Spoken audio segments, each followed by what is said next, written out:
ఇప్పుడున్న ప్రభుత్వం మీకు ఎలా అనిపించింది? బాగుంటే మీకు ఏమైనా పథకాలు అంది చెప్పండి, అంటే ఎలాగా మీకు అభిప్రాయం చెప్పండి. ఇప్పుడు పిఠాపురం నియోజకవర్గం నుంచి వైఎస్ఆర్ కాంగ్రెస్ పార్టీ తరపున చలమలశెట్టి సునీల్ గారు, అదే మన వంగ గీత గారు పోటీ చేస్తున్నారు.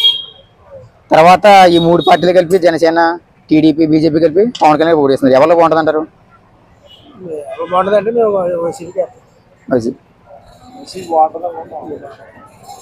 రానున్న రోజుల్లో ప్రభుత్వం మారాలనుకుంటున్నారు, లేకపోతే ఇది రావాలనుకుంటున్నారు? మీరు ఇది ఉంటే బాగుంటుంది అనుకుంటారండి? ఉమ్మడి తమ్ముడు పిల్లలు తమ్ముడు తీసుకుపోతారు. ఇదైతే ఇంకా ఒంటరిగా పనిచేస్తారు. బాగుంటుంది.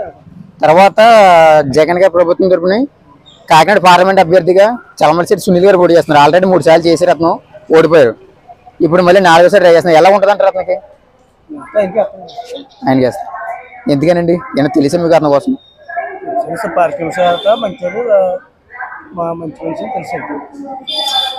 ఓకే అండి.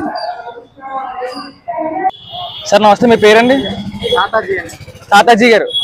మరి గత ప్రభుత్వంతో పోల్చుకుంటే ప్రభుత్వం ఏ విధంగా పనిచేస్తుంది అంటారు?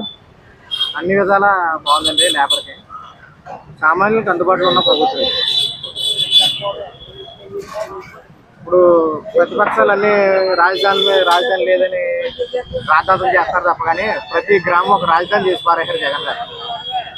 ఏ సచివాలయ విషయం అయినా, ఏ పనులు ఉన్నా కానీ గ్రామ సచివాలయాలను పూర్తి చేసుకుని కలెక్టర్ ఆఫీస్ కూడా వెళ్లకుండా గ్రామంలోనే లేబరు ₹1 కూడా లంచం ఇవ్వకుండా పనులు జరుగుతున్నట్టు ఇది జగన్ గారి గవర్నమెంట్లో జరుగుతుంది. ప్రభుత్వం అయితే చాలా బాగా. మరి పిఠాపురం నుంచి పవన్ కళ్యాణ్ గారు, అదేవిధంగా వంగ గీత గారు పోటీ చేస్తున్నారు. మరి ఎలా ఉందంటారు? పవన్ కళ్యాణ్ గారికి, గీత గారికి అయితే గీత గారు అవుతారండి. ఎందుకంటే పవన్ కళ్యాణ్ గారు ఇప్పుడు స్థానికంగా కాకపోయినా ఆయన అభిమానుల ప్రకారంగా గెలిచేస్తాడు అంటున్నారు. కానీ గీత గారు ఇక్కడ నియోజకవర్గాన్ని ఇప్పుడు ఎన్నాళ్ళ బట్టి నుంచో పట్టుకున్న వ్యక్తి ఆవిడ లోకల్. పవన్ కళ్యాణ్ గారు ఏంటంటే ఆయన గాజువాక భీమవరంలో చేసుకుని పోటీ చేసుకుంటే కొద్దిగా విలువ కాపాడుకున్నారు.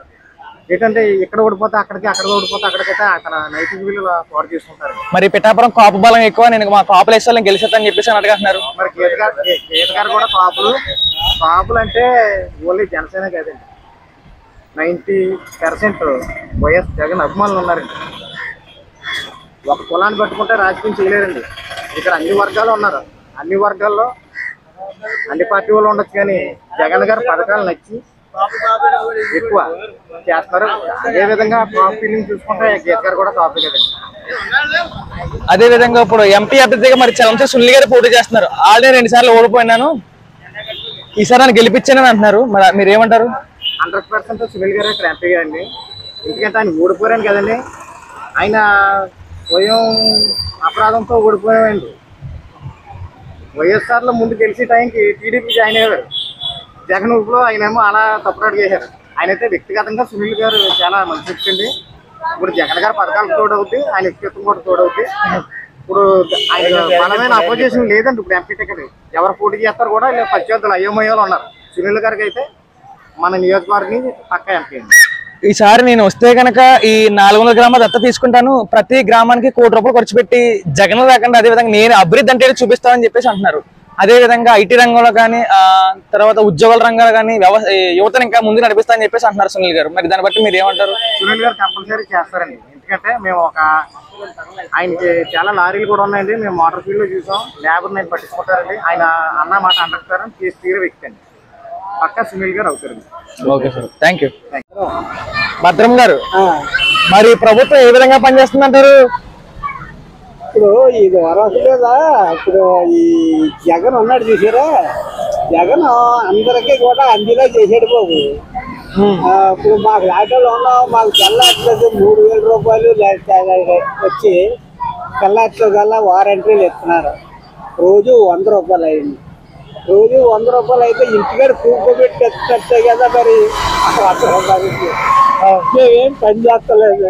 మేము బతకడానికి ఆ ₹100 మీద కూడా బతకడానికి అవకాశం ఉంది బాబు. కానీ గ్లూకోజ్ చేస్తే చాలవు, కానీ లేకపోతే ₹100 సరిపోతాయి. ఒక మొక్క గారికి నాకు ఒక అర కేజీ బియ్యం 25 రూపాయలు కాదు, 75 రూపాయలు ఉంటాయి. 75 రూపాయలు పై ఖర్చు అని ఇవన్నీ అవన్నీ ఖర్చు చేసుకోవడానికి అవకాశం ఉంది కదా బాబు. అయితే ఒక రకంగా వీడు 3000 ఇస్తున్నా కానీ కూడా చాలా నాకు బాగున్నట్టు ఉంది. అది పరిస్థితి.